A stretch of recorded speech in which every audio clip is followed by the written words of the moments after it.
Okay, so right here we have this lawyer explaining to us the Tory Lanez DNA test, and trust me, he's giving us the correct and direct information because he's been monitoring the case from day one. So I will play you the full clip where he's explaining it, and trust me, this is the right information. But before then, do me a favor and hit the like button, subscribe, see your favorite African brother reporting. Check out this clip.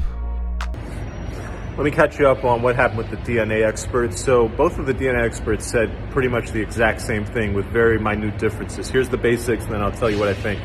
So they both said that the magazine was tested, and there were 4 DNA profiles on the magazine, and you can tell that none of those are Tory. So most likely Tory never touched this magazine. On the gun, they both said the same thing, that there's 4 profiles on the gun, but it's inconclusive. You can't tell if the DNA is Tory's or somebody else's. Now, both experts agreed that you would expect to see Tory's DNA on the gun if he had shot it 5 times. The defense experts seemed to go further and say, look, if he shot that gun 5 times and then they tested it, you would conclusively see that he's on it. You don't see that here, suggesting strong DNA evidence in Tory's favor. Now, then the prosecution went to try to discredit the defense expert. He's like, aren't you getting paid by the defense? Don't you always work for defendants? He's like, yeah, the LAPD has their crime prosecutor, and then defendants hire private companies like mine to do the forensics. It's like, oh, okay, well, how much are you getting paid? The guy's like $250 an hour. How much has he paid you total? The guy's like $6,000. It's like, oh, well, it was really kind of just like, look, there's experts, man. This guy's been doing it forever. He's like, are you accredited? And he's like, no, I didn't apply for accreditation. I'm certified by the same people who do accreditation. It's like, well, what does that mean? He's like, well, twice a year, our lab people all get tested. They send them blind samples. They have to do the analysis, send it back, and then we get the results. He's like, oh, okay, well, what are the results? He's like, well, we never got anything wrong. And the guy's like, how do we know that? He's like, I'm telling you. It's like, how do we know you're not lying? He's like, well, you can check. I'll show you the records. And then he just kept going on and on. Look, at the end of the day, the DNA evidence came out strongly, I think, in favor of Tory. We'll see where the rest of the trial takes us. There was one other part, the big part, which is that they never gave the crime lab Kelsey's DNA. And so on defense, the defense brought out this point that, hey, if you ever get a case file and there's 2 people with GSR, wouldn't you expect to get 2 people's DNA? And the guy's like, yeah, that would make sense. If there's 2 people who've tested positive for the GSR and we're testing one's DNA, we ought to test both DNA. Done.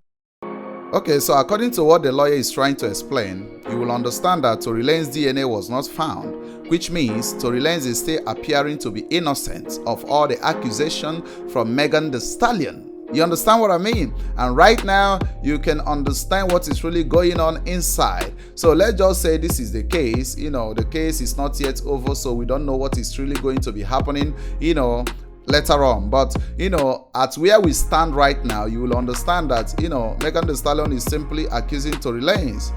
You understand what I mean? And all the evidence are showing it. People are talking about it on social media. So what do you think will happen if this happens to be a lie?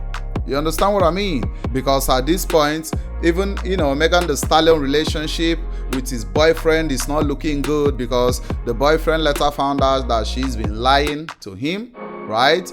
Because every evidence that came out is showing that Megan Thee Stallion was smashing Tory Lanez. She was smashing the baby and stuff like that. So it's crazy, right? The lies are coming from left, front, back, and I don't know. But let's just believe that, there is truth in every rumor. You understand what I mean? Let's just believe there is truth in every rumor, because I believe that at the end of the day, the truth is going to come out. You understand what I mean? If Megan Thee Stallion is the one lying, the truth is going to come out. If Tory Lanez is the one lying or pretending, the truth is going to come out. Because remember, the friend of Megan Thee Stallion came out to testify against her. So what does it show you? She came out to testify against her. Oh man, this is really crazy right now. The community we are living in, where, women can come out and accuse a man and nothing is being done about it, and crazy, everybody can believe it, because initially, people were believing Megan Thee Stallion. Remember, people were believing her because she's a woman, simply. But right now that, we can take it according to the law, right? Right now that we can do it legally, we are finding out that, at this point, Megan is the one that is lying. So it's crazy, man.